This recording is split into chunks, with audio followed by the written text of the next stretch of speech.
on the Waking Warrior podcast. And what we're trying to do here is have open and authentic conversations with veterans and really talk about their experiences in the Army, transition from the Army, any challenges they went through, that sort of thing. So really happy to have you here, and I'd love for you to take over the digital talking stick and just tell the people who you are, and just go into whatever you feel you want to go into on your experiences or military transition, man. Oh, right on. Well, thank you, Scotty. I'm really excited to be here and excited to, see what you're building here. Definitely a need in the in the post-military life space. I mean, there's a lot of struggle. Actually, I want to say real quick, it's like I always wanted to go by Scotty.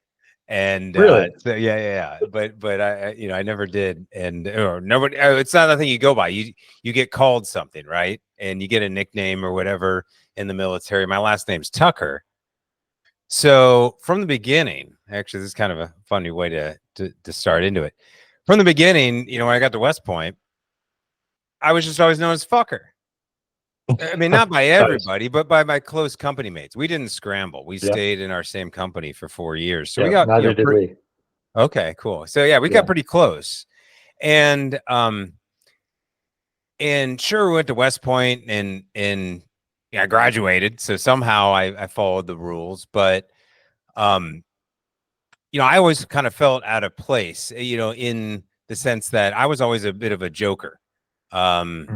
And while, I did high school and everything and, was championship lacrosse player and was on my speech and debate team and drama club and everything, I got in a little trouble when I was in high school. And to the point where my dad was like, "You're never going to get to West Point. You got arrested once." And I'm like, it was phone tapping. Like they want people who are willing to do that just on a whim. It was for sure. During a snowstorm as a kid. I was Googling back when the internet first came out. I Googled the Anarchist Cookbook. Or somehow stumbled across that AOL, right? Yep. And so I was like, wow, there's this whole world of, internet hacking. And I never got into that, but there's one where there's one you could make bombs and everything. But there's this thing where you could go to Radio Shack and get some wires and just walk up to your neighbor's backyard and you just pull the cover off the thing, you plug in and you're on their phone line. And this is obviously well before well before the internet was popular, iPhones and stuff. So that, and the guy's phone we tapped was a state highway patrolman. So I ended up getting chased all across my town. And that was the story. I was a small town, grew up in a small town, Ohio, near Amish country, so that was the kind of world I grew up in, just screwing off. And nobody had gone to West Point. One of my teachers had gone to West Point, but he was like a 66 grad. And for whatever reason, one of the things I liked to play around with as a kid was playing Army. And, I was always the guy people called up when they wanted to use camo for something. They thought I had lots of it. I was like, no, I just wear it a lot. And so something about the Army, stuck with me. I think it was, a lot of military history I was into, Civil War stuff as a kid. And the whole, hey, if I'm going to go to I want to go to the Army. If I'm going to go to the Army, might as well try to go to West Point or whatever. So, managed to get in, but I realized quickly that it seemed like the best thing to do was just not stand out, either good or bad. Like, don't get in trouble. But if you're too good, then everybody kind of, doesn't like you or whatever. So I did, I never got in trouble. I never got caught, as they say. But the jokes, I kind of appreciated it. But like to this day, I'm not like super close with any of my classmates. Like if we run into each other or something, but I always kind of felt like a little bit of a loner. Even though I was kind of someone who would organize parties and stuff, but at the end of the day, I wasn't like gung ho. I think I realized, hey, it doesn't matter what your major is going to be or how well you graduate here. We're all just going to be platoon leaders. Yeah. And dude, that was my exact realization, man. I graduated with a 2.7 GPA. And yet, exactly. And yet, as soon as we showed up platoon, the joke was, you're the guy that doesn't know anything. And I was like, I don't think I really know what even being a platoon leader was about. So what was the 4 years about? And so that was kind of confusing from the beginning, but you go along with it, and it was right at 9/11. 9/11 was my senior year. So we all watched. Wow. We were the first class to have computers, and we had TV on our computers. So we just sat there and watched it. And I don't know how quickly we realized that this was going to be a game changer for all of us, because at the time, China wasn't a thing. Bosnia was the big deal, but that was Kosovo, but that was kind of in the past. Like anytime we heard of a combat veteran, it was a guy from like Black Hawk Down coming to do a talk or something. So it's fascinating that within a few short years, like there was new cadets coming in that were combat veterans, right? You probably saw it. Yeah, quite a few actually. So that was like unheard of. Even prior service guys that had like been with the Rangers, there's like one of those or two of those. So yeah, we very quickly, I mean, George Bush speech at my graduation was the speech where he basically gave the Bush doctrine, preemptive strike on terrorists and stuff like that. And so that's done a lot of good. Right. But specifically, and this is, June of 2002. And specifically, I remember I turned to my buddy who was sitting next to me. We were company mates and just happened to have the two last names next to each other. I was like, dude, did he just say we're going to war with Iraq? Like I knew right then this is about Iraq. And so I wasn't on OAF 1. I got stationed over in Germany. And that was its own kind of culture shock coming from small town Ohio. But that was fun. I very intentionally chose air defense based on my class rank because after 9/11, I was going to go armor. But after 9/11, I realized all the smart guys who didn't want to go infantry but still wanted to get in the fight were going to go armor. So they were going to get the best duty stations. Yep. And I knew I wanted to get out and experience something. So Germany it was. And I got stationed with the 1st Infantry Division. And we deployed to OIF. And after that, after we got back from OIF, my unit disbanded. So there was, even if I wanted to stay air defense, SHORAD, short range, the Stinger missiles, was going away. Oh, by the way, I was a language major at West Point of all things, because we have so many similarities, man. Like Scott, like my actual name is Scott as well. I go by Scotty, and I just have for the last decade. I was also a language major. Which one? Russian. What were you? Здравствуйте. Portuguese. I don't speak any of it now. I don't speak any of it. Eu não falo português também. So you were Portuguese, dude. That's crazy. And you went air defense because of your class rank and best duty stations. And I went field artillery for the same reason, and chose Alaska because I wanted Alaska for a duty station. Dude, it's very close, man. That's wild. Well, there's probably a reason we're on this call and have had some of the other experiences I'm sure we'll get into. But being a language major for me, at first it was like, holy cow, I got to try to graduate this place. Like plebe math, I wasn't valedictorian in my high school, but I got to, I was felt smart or whatever. But the real reason I chose Portuguese was it was the only class where I had fun and I look forward to going to.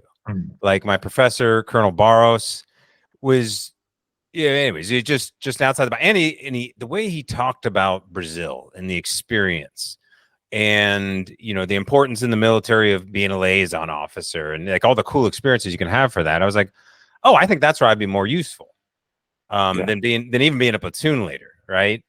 I didn't know that you can't just get into this foreign area officer field until you do captain's career. You become a company commander. It's like way down the line. But we got to do a summer trip to Brazil while I was at West Point. And so that was just a big, like, seeing things from a different perspective. That was the first time for me. I hadn't been, anywhere traveling when I was a kid outside the States or anything. Yeah, but it was, you came from a small town. I was homeschooled. And I did the same thing as you. I went over to Russia twice, actually. One, not for a full semester, but for several week trips. And the difference, I think, between me and you is that Russia cured me of my desire to speak Russian anymore. Interesting. But I also wanted to become a foreign area officer because my dad and granddad were also West Point graduates, and my granddad was an attaché foreign area officer, like back in the Cold War. So like spent 10 years in Moscow kind of thing. And so I thought Wow. that'd be kind of cool. No, I was turned on to the Brazil vibe. Uh, so I mean, the Brazilians are awesome people. It was really fun. Obviously, that's why I ended up in Germany. I was like, okay, I want to go experience more foreign stuff. But since SHORAD went away, I couldn't be a FAO. I kind of felt lost again. I was just totally on my own. And I was going to get stationed to like Grafenwehr, which is range control. And I was just going to be stuck there. It's out in the middle of nowhere. It's in Germany, but it's in the middle of nowhere. I was boring as hell. Yeah, that would have been horrible.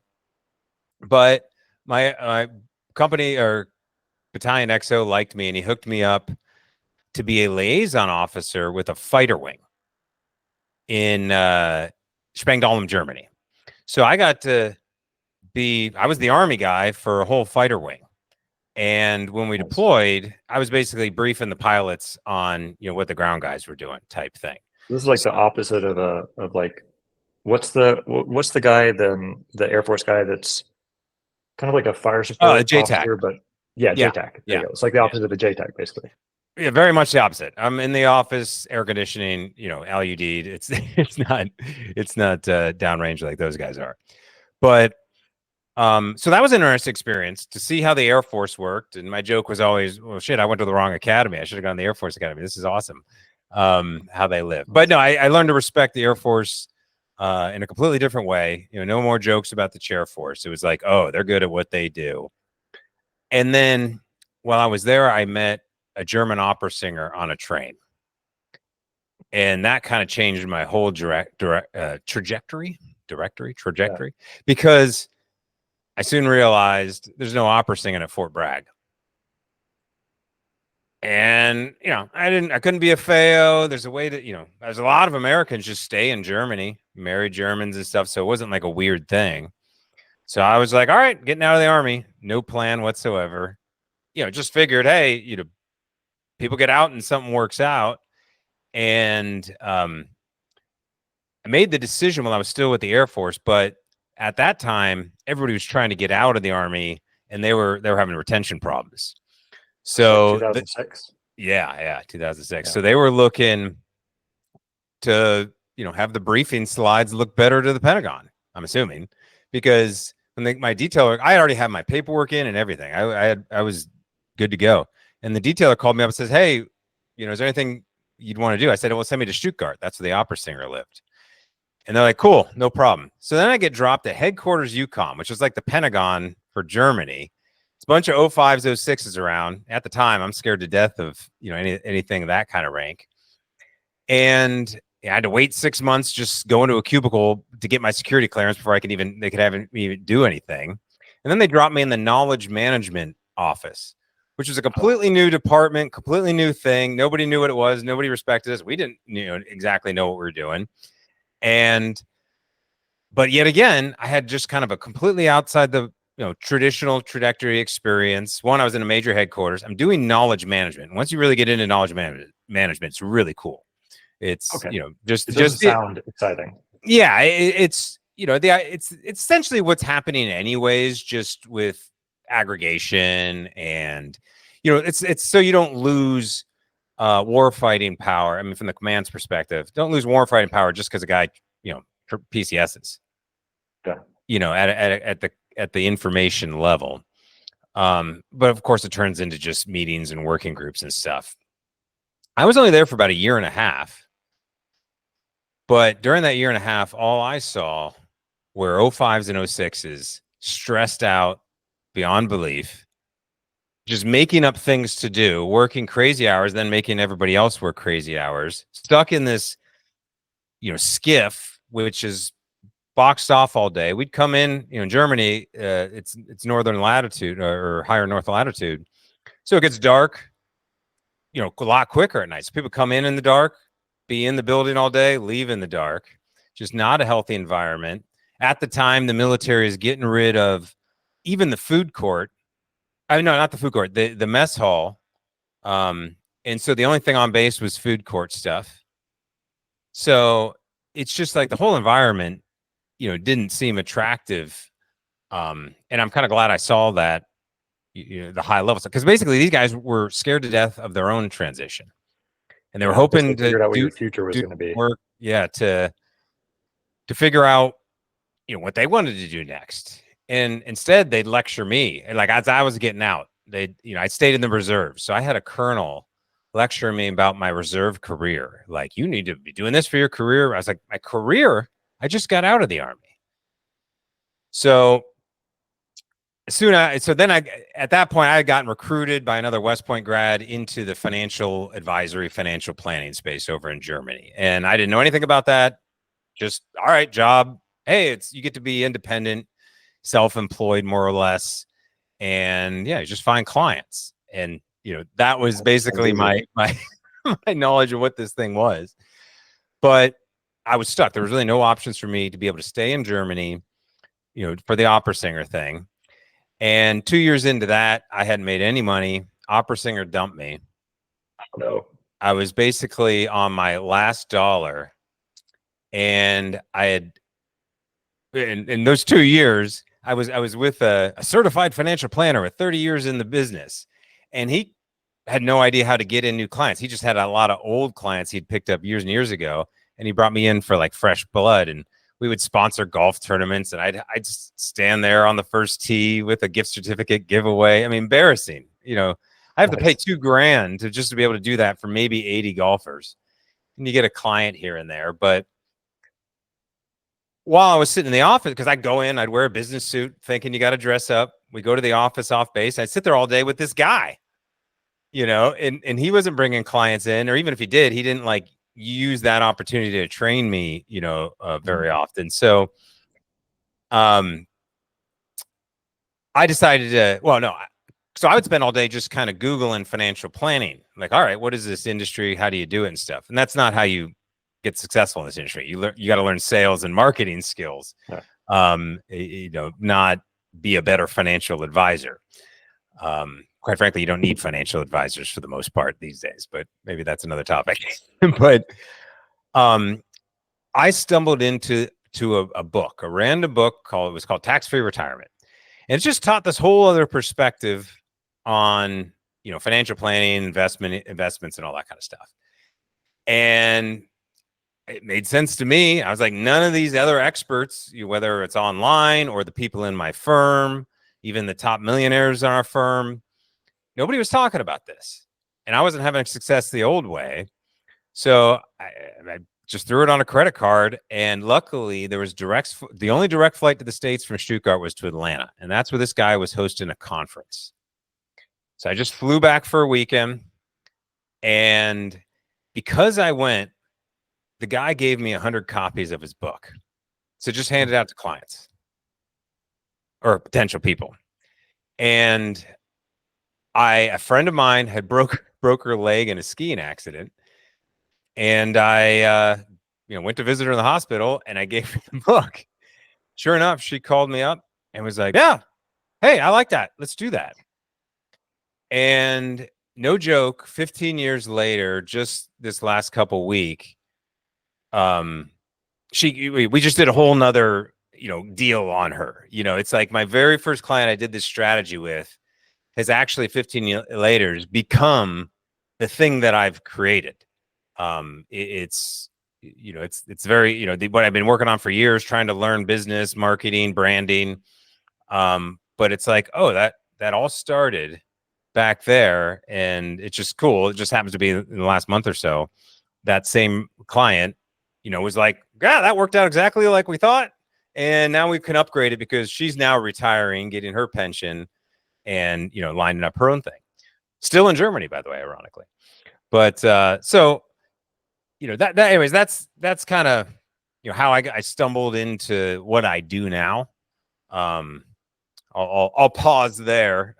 I know I've been kind of, just downloading, how I got to where I'm at, kind of independently self-employed. I guess I will say, when the opera singer then dumped me, after I took I went to that conference to get this new strategy, I remember I was just sitting alone. I think I was about 32 years old. I was crying on my couch. By this time, I'm drinking a bottle or two of wine a night.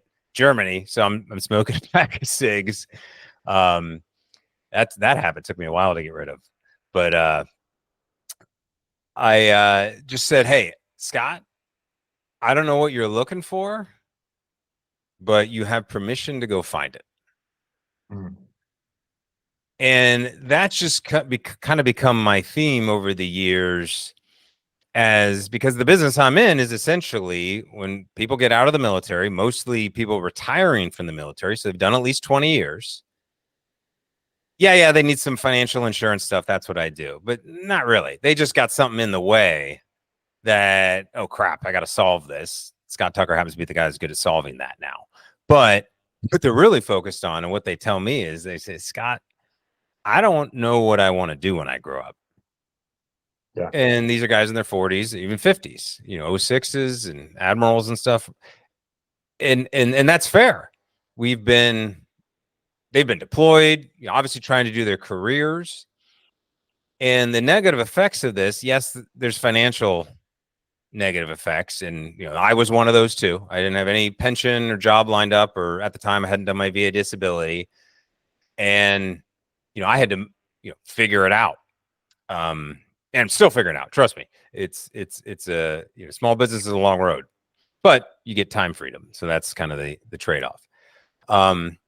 But these guys do have that pension. That's what they've been working for. So it doesn't feel as much of a financial struggle because there's some security there, but it's not nearly enough. And they recognize that. So there's some disappointment there. But what I'm seeing more of, not the VA related health stuff, because, some of the obvious ones, PTSD, TBI, if they're going to come up, they're going to come up, VA help that. Hey, if you were jumping out of airplanes and your knees are all screwed up, like absolutely. But, and I'm only noticing this because I'm in the life insurance space. So people need to go through health qualifications. And the assumption with anything military medical related is check the box, right? So what does that mean? Don't give a shit about your nutrition. Don't care about what's going into your body. Like we've learned that the last few years. We've learned a lot the last few years. I'm not sure how deep you want to go down that rabbit hole, but as deep as you want to go, man. But without upsetting people, hopefully, it's just not that I'm worried about that. It's just in general in the zeitgeist right now. All right, so let's just talk about health in general. And so from the military perspective, it's checking the box, and then it becomes look sicker on paper. Try to get things. So even if it's just notional stuff, oh, I didn't even think about that, I got to put this in my military, like just the compounding effect of negative health things that are then rewarded minimally. I mean, yeah, guys that get 100% total and permanent, like awesome, yeah, great. I mean, that's amazing benefit. A lot of the but anyways, you got to get near 100% to have it be a significant amount of money. Now, for some people, every dollar they get, of course, is important. I'm not saying it's not, but what are the trade-offs? And if we're just if our monthly VA payment is $1,000, but the thing on your record is something like sleep apnea, it's like, first off, how is it? I would say at least 5 out of 10 people I talk to have sleep apnea diagnosed. It's probably more if I actually ran the numbers. It's a shocking amount because they run everybody through the sleep study. Since breath work and nutrition have rarely come up, everybody's got sleep apnea. And this is one of the easier things to cure. Lose some weight and learn to breathe through your nose. Yep. A couple weeks. And so sleep apnea, for life insurance, for example, can cost more. But we're just going to treat this with a machine for the rest of our lives versus use this as a moment to go, oh, I'm not breathing properly. Food, shelter, water. What do we need to survive? How long can you go without the breath? Yeah, not long, unless you're Wim Hof. Yeah. And the fact is, most people don't actually know because they've never done a breath hold exercise. Mhm. You know, I do it periodically. Not, I wish I did it every day religiously, but if I really hold it, maybe 2 minutes. Um, and it's like, oh, that's where it all starts. Getting back to health, and I think at least from what I'm seeing from this kind of negative health perspective, it's just it's everything's the wrong mindset. Military transition process. Now, we're language guys, so I've always take language very seriously. And that's where things actually get interesting because you're like this. You ever heard of Mark England by chance?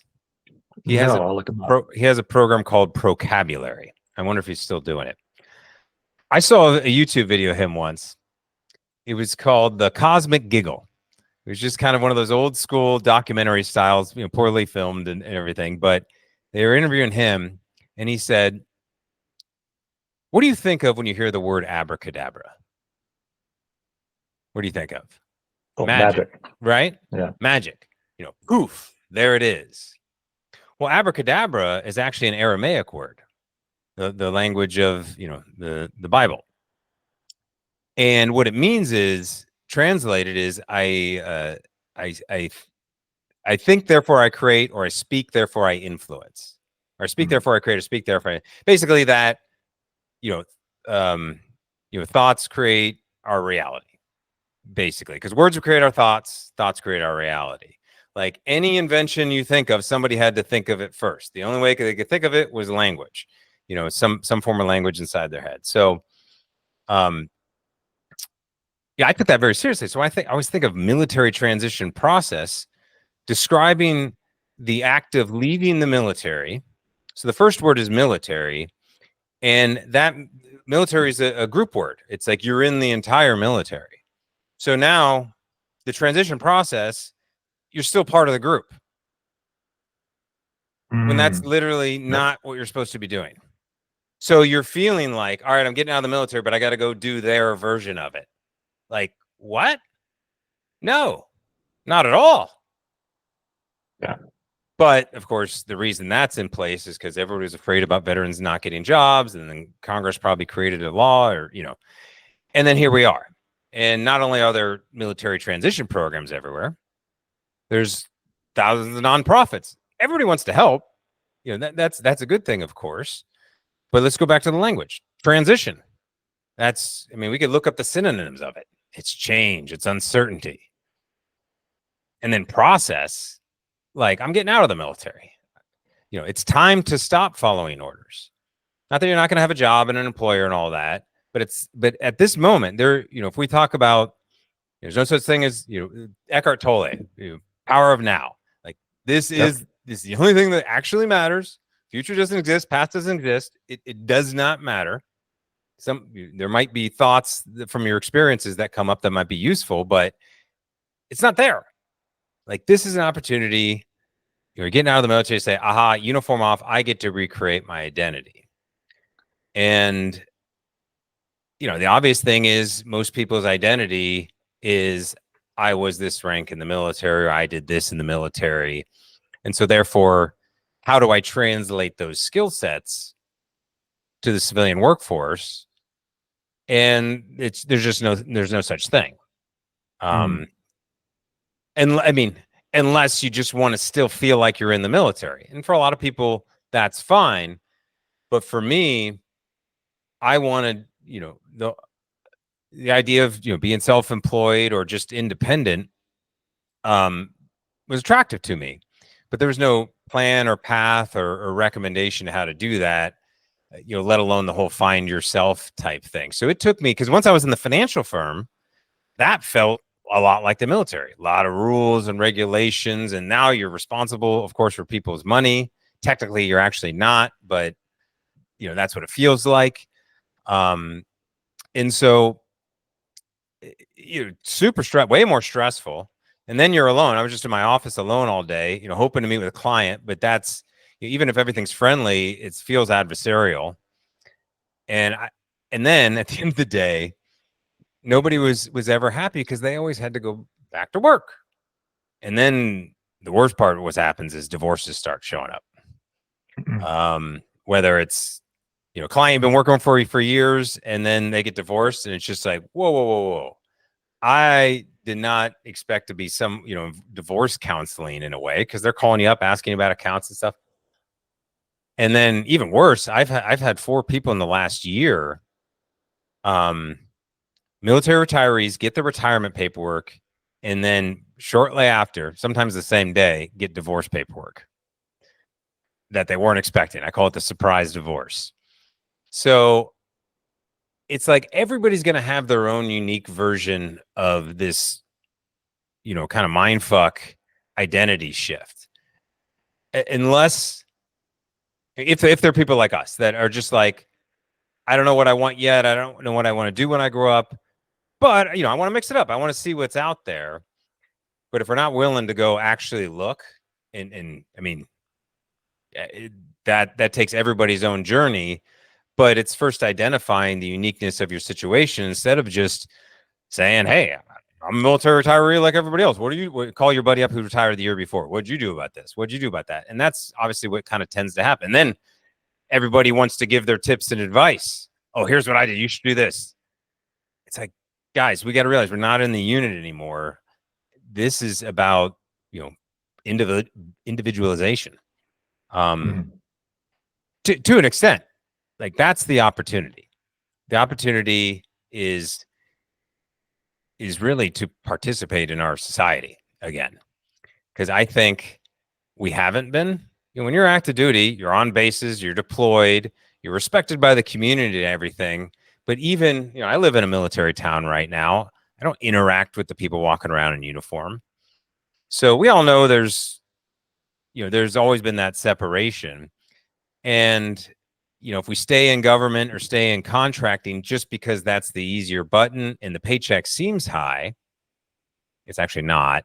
I mean, $250,000 these days, if you're a top 10% performer in America, like you're a military officer, senior NCO, performed at the highest levels, like assuming you got your head on your shoulders, like there's amazing things you can do.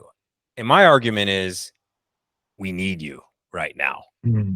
We need some dads and some just can't agree more, man. You just like somebody like, guys, we gotta be in a position where we can be like, guys, no, this is absurd.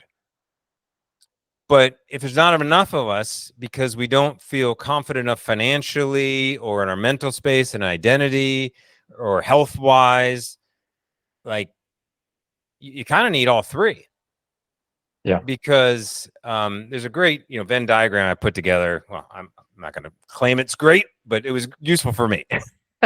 But, the way I like doing the Venn diagram is, in sales and marketing, you're always supposed to explain like the features and benefits, right? And they say, oh, no, don't talk about the features too much. Explain what the benefit's going to be. And so, that's language, that's persuasion at the end of the day. It's all communication is using some form of that. When you're trying to get your kid to do something, you're giving features and benefits. It's always happening whether you recognize or not. Trying to get someone to go on a date with you. What's your features? What's your benefits of dating you? So you're getting more intentional with it. It becomes useful just in life in general. And I lost my train of thought. Where was I going with that? I'm happy to help by I kind of want to dig into a couple of things. Yeah, sure. The first is like I looked up your guy vocabulary, and it sounds like a neuro-linguistic programming, like what Tony Robbins does, like really focusing on the power of words and where that kind of puts your it could be NLP. I can't remember exactly what defines that, but his whole thing was simply reframing the way you speak. It's if you're like, man, I can't go to the gym today because yada, yada, yada. It's the concept of like where your focus goes, your energy flows. Yeah, exactly. Yeah. So do you think that, sorry, go for it. No, I was just gonna say, so that, military transition process, same thing, wrong energy from the language. Mhm. Do you think that, like, what effect do you think that that has? Because you mentioned a couple of interesting things here. Like, by the time that this podcast airs, like soon, I'm gonna have probably an MVP military transition course. Now that you've said that, I need to rename it. But what I've Well, identified is that, no, sorry, don't necessarily rename it, because that's the language they might be expecting. So, anyways, think about yeah, like, it. I might keep that as the name, but then have like a separate module about like why we need to call it something different. Um, there is a huge identity component here. Like, all the transition courses focus on like how to find a job. And I think that over the hundreds of veterans conversations that I've had, most of them I haven't recorded, but I'm going to start recording them now. It's We all struggle with this idea of like we lose our community and we lose our identity once we get out of the military. So this thing of like you're talking about like, oh, I don't know what I want to do when I grow up, I think is more common than we'd like to believe. Like, this is actually most of us. Like, 'cause, well, what am I when I'm in the military? Well, I've got a purpose and I've got a mission and I'm serving with my brothers and sisters. And when you get out, you lose that. And then you lose the community because, as you mentioned, there's a separation between civilian life and community and army and military life and community. And so, like, not only do we not have that community that we relied on, but we didn't know how important it was. And we have no idea how to get it again because we don't have the fundamental skills that we need in order to be a part of a community, like active listening and vulnerability and like asking for help and all these things.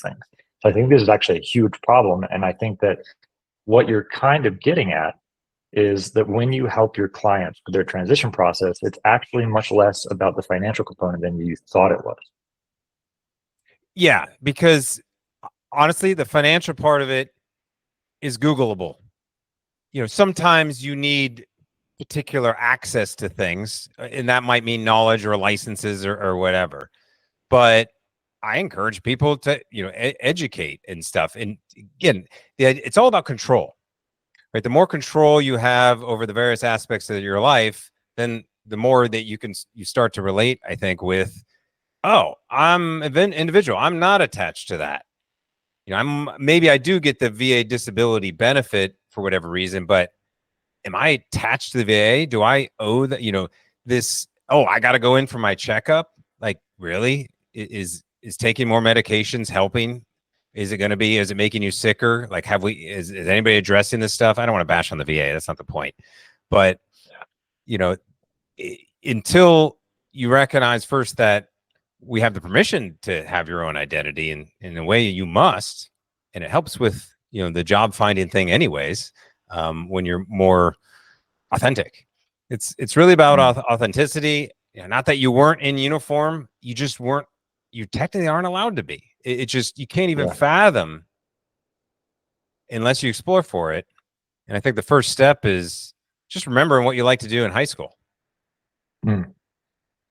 Or was there some sort of passion or thing you loved or hated, maybe, that you want to avoid that you had as a kid? And for me, it was, oh, I really had fun doing the speech and debate stuff. And that's where I was like, oh, yeah, I can, I was a performer in this whole online, world.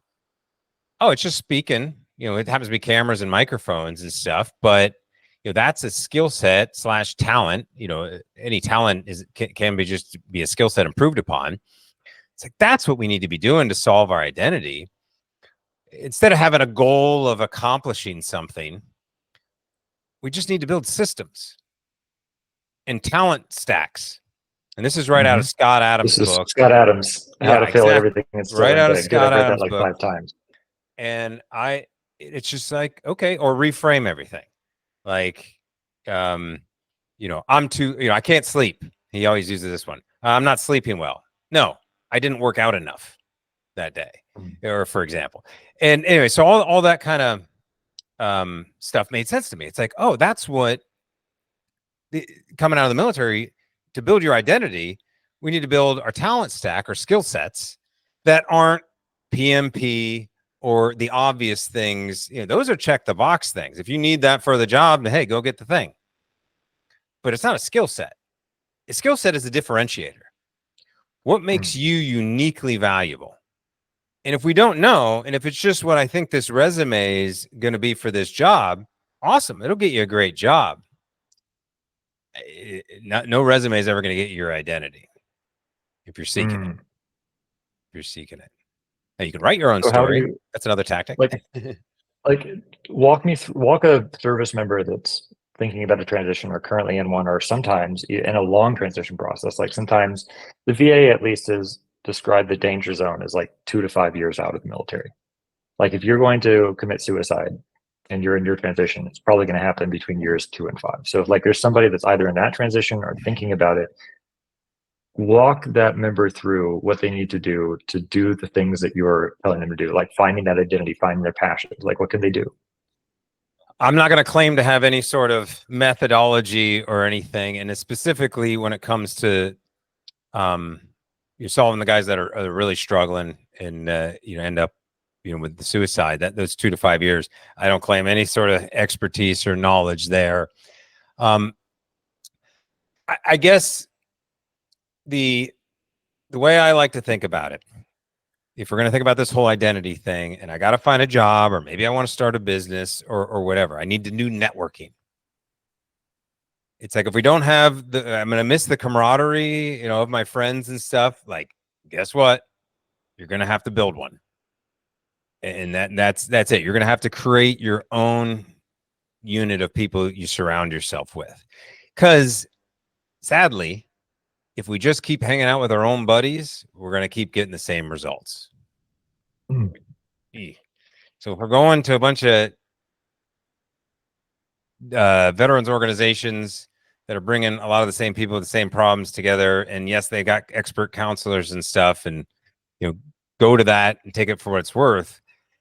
Like, or what I did, I never used any of the organizations. And quite frankly, it was years after I got out of the military. I was like, oh, I never went through a military transition process.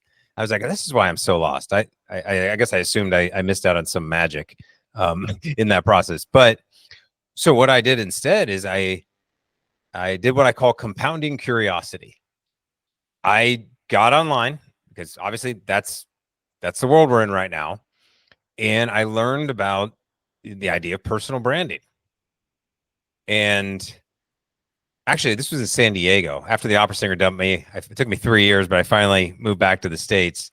And somebody suggested I was going to go to DC. And somebody's like, don't go to DC, go to San Diego. And I was like, yeah.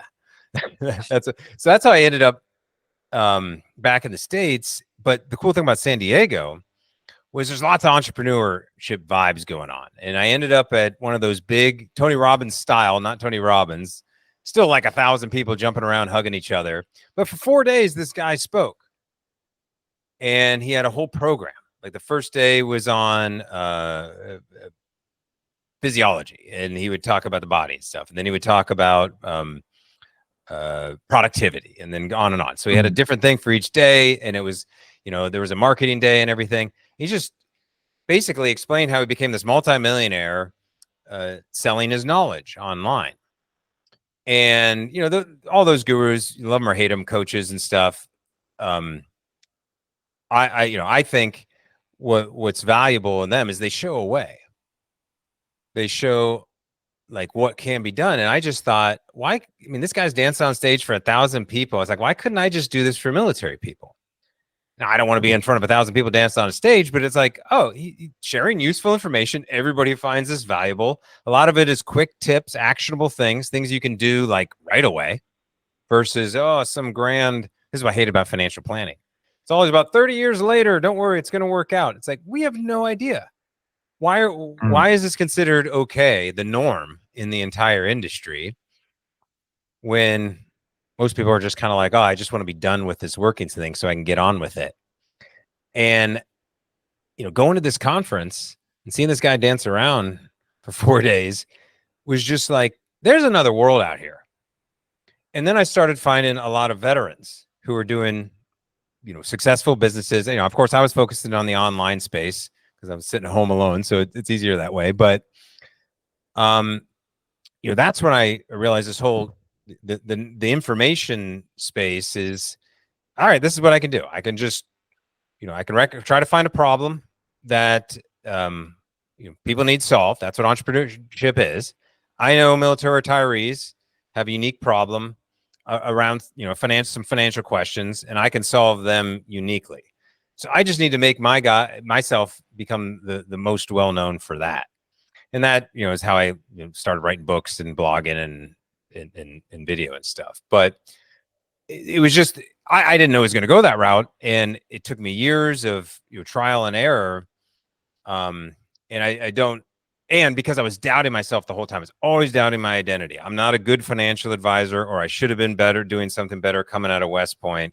It's only in the last few years that I've completely detached. And even then, that's not completely possible, of course. Dude, that's such a thing that, like, I mean, I've faced that so much, man. Like, my peers, because I'm pretty closely connected to my company still. And for those that don't know about it, earlier in the call, Scott had mentioned this idea of scrambling. There we go, scrambling. So that's a very specific West Point Academy term, where normally you get in your first 2 years, or maybe in your first year, is like spent with a particular group of people, usually around 150 or so. And then they want to expose you to other people. So they scramble you, they put you in a different unit. And so Scott and I have the experience of staying with the same people throughout the 4 years at West Point, which means you go really deep with those people. So like, I'm really connected with those people. We've got a Slack, and we just have a Facebook Messenger group, and they're driving around in, like, Corvettes and like fancy managers at so-and-so company. I'm just like, I'm fucking broke, man. Like, what am I doing with my life? Like, sitting over here trying to be an entrepreneur and shit for like the last decade. Is like, I feel like a failure. One of my fellow Portuguese major buddies, he ended up going to Ivy League business school, because that's what everybody did after the 5 years. They all went to business school. And I ran into him one day, and he's like, "Oh yeah, I've been living in Hong Kong on the 95th floor penthouse." He's now the VP of some major bank or whatever. But yeah, I get it. It's, and that's, of course, a big part of the identity thing. And our society is all based around money. But ironically, there's so much money to be had. Like, guys, they're literally printing it. Nobody's going to miss it. Create an idea you think even wild shot could be worth $100 million. Like, who cares? Keep it to yourself if you want. Because when I got out, the first year I actually did have some success in the financial space. I made like $200K. And, coming out as an Army captain, of course, I had to pay the Germans a ton of taxes, but that number seemed like, well, that seems like way more than I ever made in the Army. And I was kind of adding up the hours I actually worked. I was like, I worked way less. Like, that sounds good. And it was years before. I'm just not money driven. And so it wasn't until I thought, okay, well, let's think just ridiculously big. Like, okay, what does that open up? And then, I have no idea if I'd ever get hit something like that, but it's like, at least I'm on that trajectory. So even if I do 10% of that, it's still pretty good. So, that was a big thing for me, to just broaden up to possibilities. And, then things start getting spiritual, of course, when you start realizing, how the world really works. And it's just like, nobody's going to look out for you. So whether it's money or health or something else that motivates you, give yourself the permission to find it, and, go down a path and realize, oh, that wasn't for me. Like, make the mistake. Like, I did not want to be a financial advisor. I didn't like that industry, yet I'm still in the industry, because it's like, well, I actually know a problem to solve here. I just want to do it my way. Like, I'm the anti-financial advice. Like, quite frankly, a lot of the people in that space don't like me. And so I'm just like, whatever. I don't need to have everybody as clients and stuff. I just wanted to find, and this is another line I learned from one of those conferences: serve those whom you are meant to serve, and only those whom you're meant to serve. So a lot of these mantras over time. This would be like purpose for me, like really finding not only your identity, but all your purpose and direction. That, but also the type of people. Surround yourself with the people you either want to be like, and then learn how, within their network. So that was kind of, I was getting at with the gurus. It's just like, oh, there's this other world of entrepreneurs, or maybe you're in the corporate world. Like, we got to go network with them. We got to show up where they're at. Maybe it's just LinkedIn.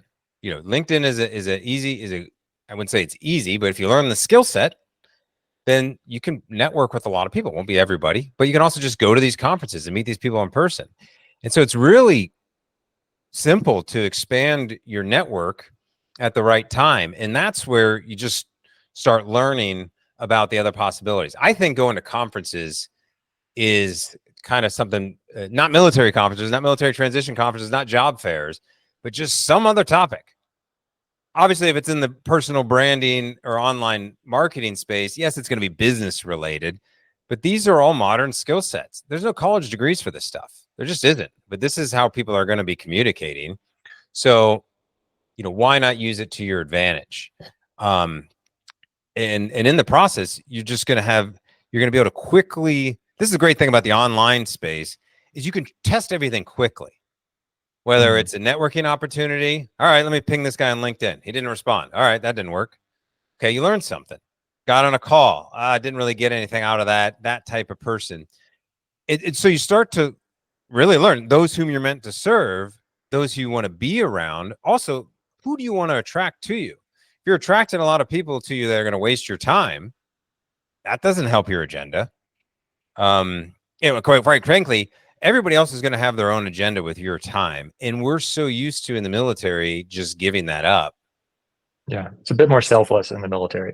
Yeah. And like one of the things that I had to learn pretty quickly is that, I got this first job as a value stream manager out of the Army. Cause like I did the traditional transition thing. Like I got my PMP or my CAPM and like learned all the skill courses and all that stuff. And I was just so bored. And I thought that like, oh, this is kind of like a guaranteed thing. And I learned pretty quickly how quickly the civilian world will fire your ass if you're not doing what they think you're supposed to be doing. So it's like we don't have this like it's not just the community and the identity, but also feeling it's a bit more dog eat dog out there than the Army is. Yeah. And frankly, with like layoffs and stuff happens, it's always the new guy that goes first. So even if you are doing it, it seems like a great fit. The only problem with traditional employment is you only have one customer at any given time. And that seems like the safe path because I'm going to have health care or whatever. And now we're back to the health thing. It's like, those are other people's agenda. We all know how crazy the system has become.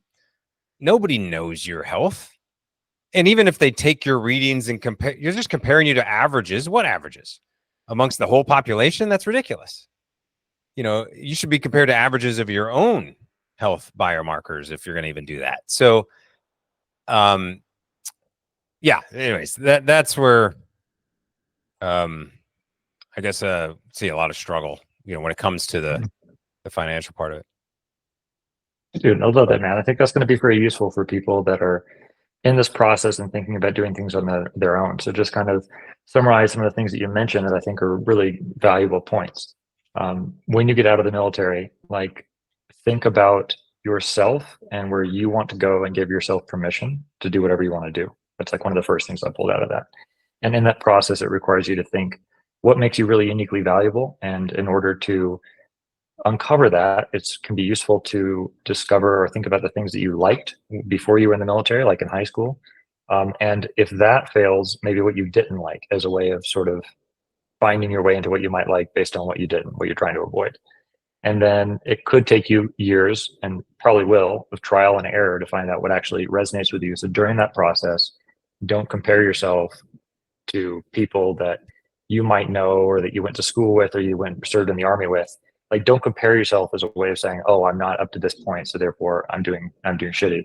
And then focus on surrounding yourself with good people while you're making that transition, because as I think most of us know that have done any personal reading on personal development, like you are the average of the 5 people you spend your time around. Would that be a good summary of sort of the things that you're covering? Spot on. We should write that list down. And I did. I've taken notes. Exactly. It's like, oh, we'll make a program from it. I mean, again, I don't want to preach, hey, this is what anybody should or shouldn't do.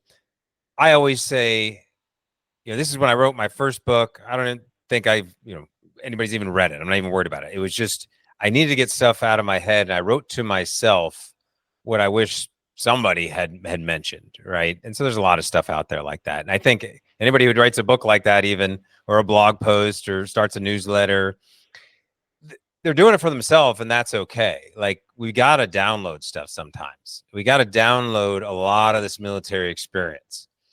It's like, you ever gotten a really big fight with somebody, you just want to write this long, nasty email, and instead you do the I've actually written exercise. a couple of those emails before, unfortunately. Usually helped along the process by a bottle of wine. Yeah.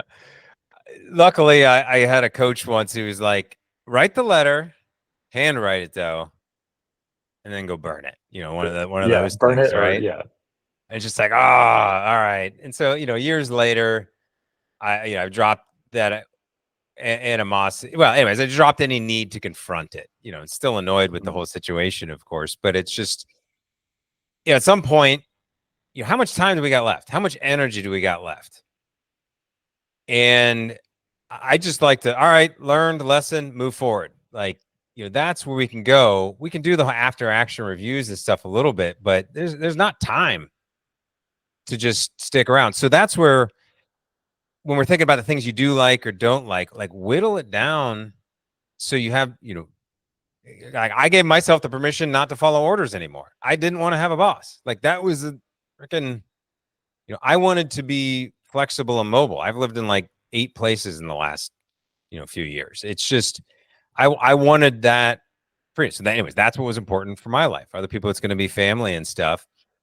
And yeah, you might need to go get that secure job right away. That's fine, but recognize everything is an experiment versus, here's my new career. And so the sooner, get back to, hey, what would you recommend? It's like, obviously the earlier you start and all that kind of stuff, like, sure. But I think the quicker you realize you are an individual entity. So why not call yourself an entrepreneur? Maybe your current business model is to find a job, but give yourself the option to get involved in small business one way or the other. Maybe you're finding someone like me who needs help, or there's other smaller businesses, but that is completely independent stuff. There isn't a whole lot of military transition support for you to, there's a lot of start your own business. That's a whole nother rabbit hole that can get you caught up in stuff or send you down narrow pathways. I think the opportunity during military transition, especially if you're retiring and you got a pension, like, get a job, get whatever you're going to need to feel secure. But as soon as you can, especially if you're still in the military, start dabbling in this space of entrepreneurship, because quite frankly, translating military skills to corporate skills, like, there's that learning curve. And if for whatever reason you don't get it, or they're having a layoff earlier, it's not going to work out. But small businesses, they want a body, warm body, who's got their head on their shoulders and is just motivated enough to be like, dude, I'll help figure it out with you. Yeah, Hey, it's taking initiative and capable of thinking for ourselves, which is something the military actually does train us in. I think there are like, yeah, exactly. You can go into corporate, you can go retrain yourself, like go back to school, get a doctorate or whatever. You could go into entrepreneurship, or you could do a combination of one or all of those things, right? So it's this idea of, like, as you're mentioning, hey, try entrepreneurship on for size, because not everybody's cut out to be a small business owner. Yeah. Just the same way not everybody's cut out to be corporate. So feel free to give yourself the experiment of trying out a corporate job and trying out a different industry if that doesn't work, or trying out a small business or doing a side hustle. Like, there's all sorts of opportunities, and there's no like one track that works for everybody, I think, in the transition process. Yeah. And I think the greater opportunity are the small to medium-sized businesses who don't have the budget or the manpower to show up at job fairs and all that kind of stuff. And so, yeah, the problem is they don't have they may not have the traditional salaries and that kind of stuff. So you got to get outside of your comfort zone and be like, all right, is there another compensation? Or if I make more money, but it takes 2 years before I get paid, like, do you have to get paid every other week? There might be other factors you haven't considered, but I do recommend everybody read the book Rocket Fuel. Mhm. And don't buy into their system or whatever they're selling. It's just this concept of, are you a visionary or an integrator? Entrepreneurs all know they're visionaries. The problem is they can't do the thing and be the guy who talks about the thing and create the whole idea all at the same time. They need a chief of staff or an XO. like literally, we could even call it that. In the book, they call it an integrator.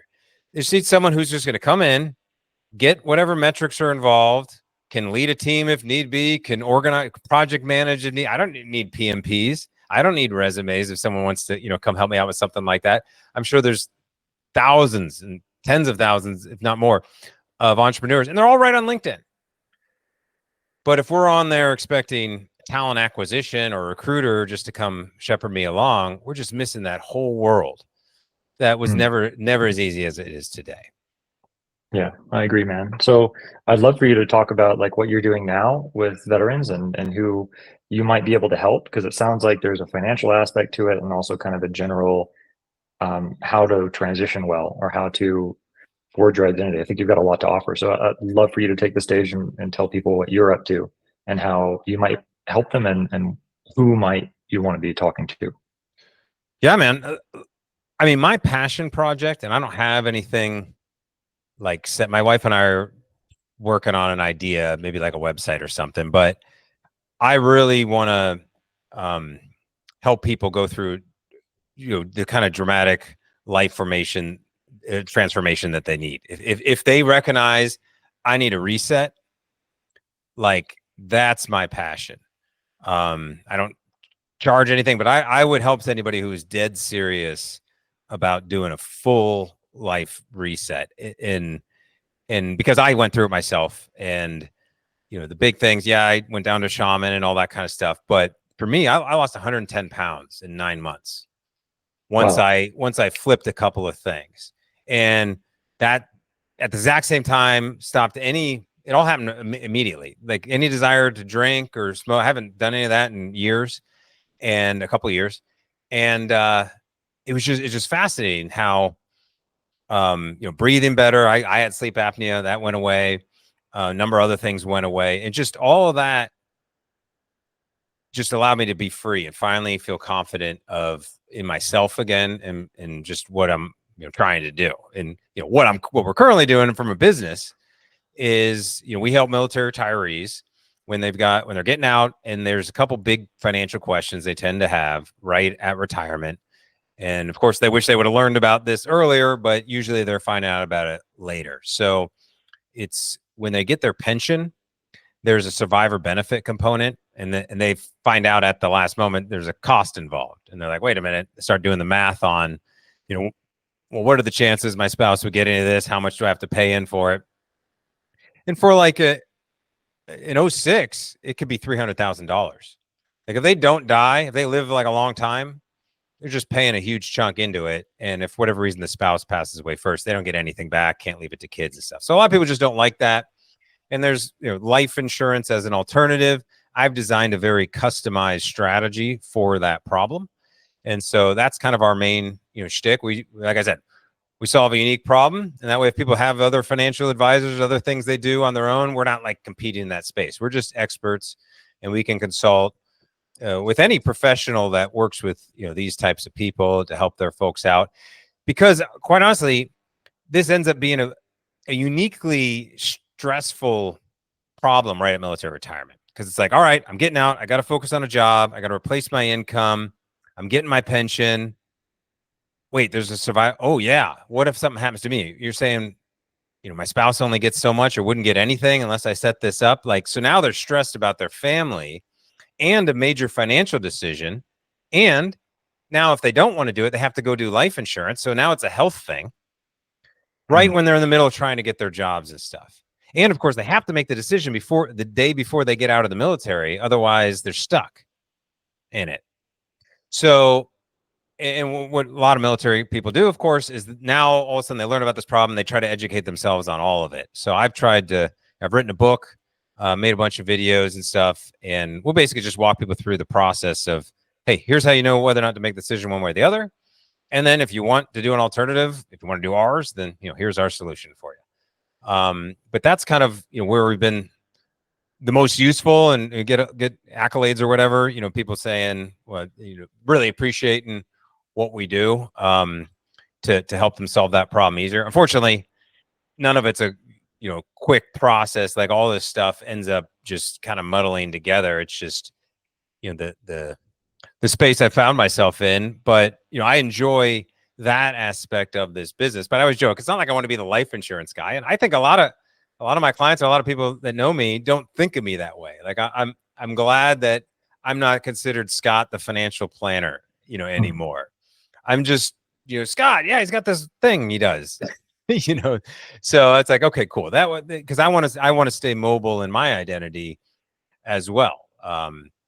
And I think there's other opportunities for I've got some other people on my team, other retirees that have, wanted to get into this industry, but they kind of saw the writing on the wall where the big financial planning industry is going, and they see how tough it is. It's a 95% failure rate. So, there's a different way to do it. And so I like the idea also of teaching other independent professionals that, whether it's, you think of like realtor, other people that are kind of like on their own, might have small teams and stuff. You might have an office, might work from home, but there's this way to get yourself online. You don't have to become famous. Trust me, I do not want to be famous. I don't even like posting on LinkedIn.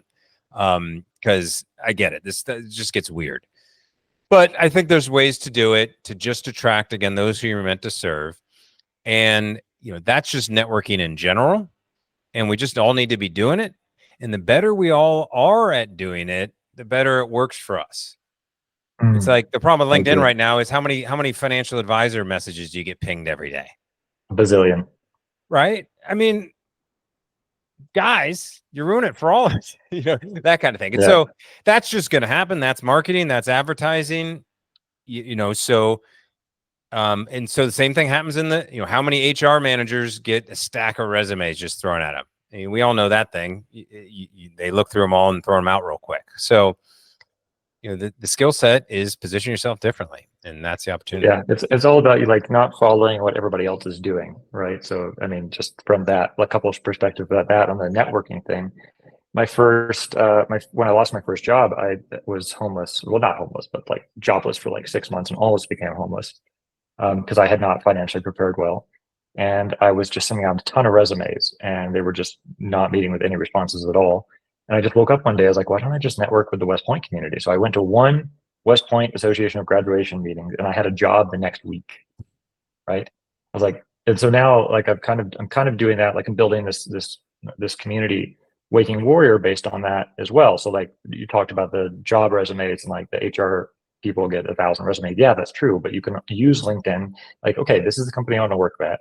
Where are the veterans? And then send those guys a message, say, hey, I'm applying for a role at this company. Could you help me out, or could we have a conversation about what it's like to work there?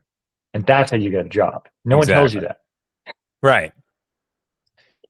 And how, it's unfortunately the fact that it's not obvious. And a lot of military members are even afraid to use LinkedIn because they're worried about security clearances and that kind of stuff. So, there's just a lot of either limiting beliefs or just known or unknown knowns or whatever, however that phrase goes. Yeah. You don't know what you don't know. That's another phrase I hear a lot of people say. And those people, like, that's who I'm meant to serve. It's the people who recognize I don't know what I don't know. Like, those guys coming out of the military are more energetic. It's just, I feel like more, anyways, the energy's flowing that direction because it's just based on curiosity, because so much has changed from when you entered the military. Like, guys, the iPhone was not out 15 years ago. Like, that's what I joke about financial planning. It's like, we're still doing financial planning like the 80s. Save for retirement 30 years. Yeah. And then the new AI comes out tomorrow. Like, no, we're not predicting 30 year how the stock market's going to do anymore. I'm not doing that. That's absurd. Now, 99% of other people are going to be like, oh, that's cool. That's what the chart says. And, the last 90 years of the financial markets, it always bounces back or whatever. We're at all-time highs. It's great. It's like, things are not great right now. And from the financial perspective in this country. I feel you, man. Dude, this was tremendously valuable, I think, to a lot of people. So yeah, I want to thank you, man, for coming on. I think I want to catch up with you a little bit after the podcast. I got a couple of things to ask you and a couple of ideas here that I've written down. But is there anything else you want to add to our community, to veterans in general, or anything? No, I obviously think I've kind of ranted and brain dumped a lot, but just want to leave by saying no, thank you for doing what you're doing. Anything that can attract people willing to hear other messages from this process, even if just one little tidbit or just one story, where it's like, oh, there were other people have had failure and successes in non-traditional ways. Because if 80% are going that way, like this is where the opportunity's at. And that's just what happens, on average. You can even think, I mean, I'll leave it with this, a LinkedIn tip, for networking. The average CEO level person, whatever, the type of person you want to be connected with on LinkedIn, not just your buddies or HR people, but the decision makers, or people in their sphere. Like those type of people, they have on average 1,000 connections. Now, of all the people on LinkedIn, like something like 99% are just lurkers. They log in, might make a comment, hit like or something. Only 1% do the posting. So if you do get connected with one of those influencers and you do any sort of posting on a regular basis, you're going to show up in their feed.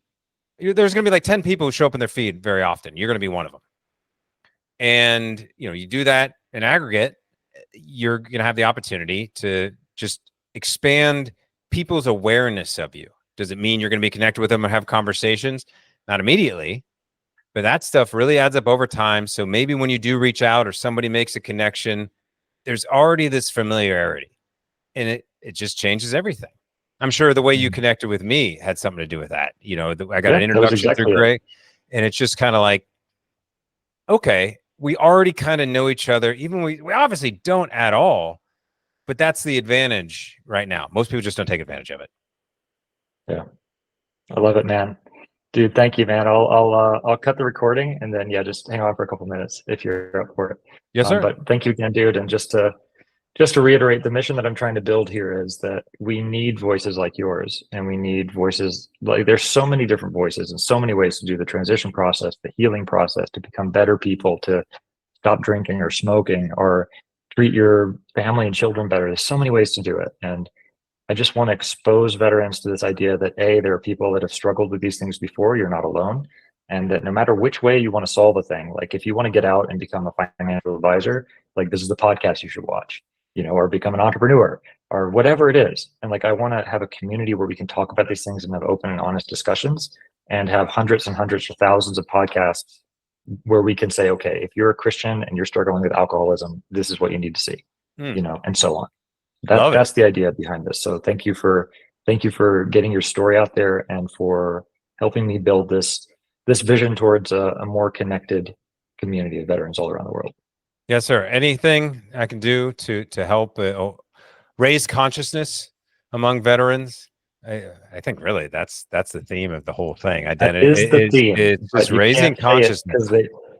People get a little weirded out when you say that, because they think healing and consciousness is gay. I remember I'm working on it. Yeah, I was like, what does that mean? I remember when I had no idea. What do you mean raise consciousness? Cool, man. No, good for you. Love it. Thanks for having me. Yeah, my pleasure, man.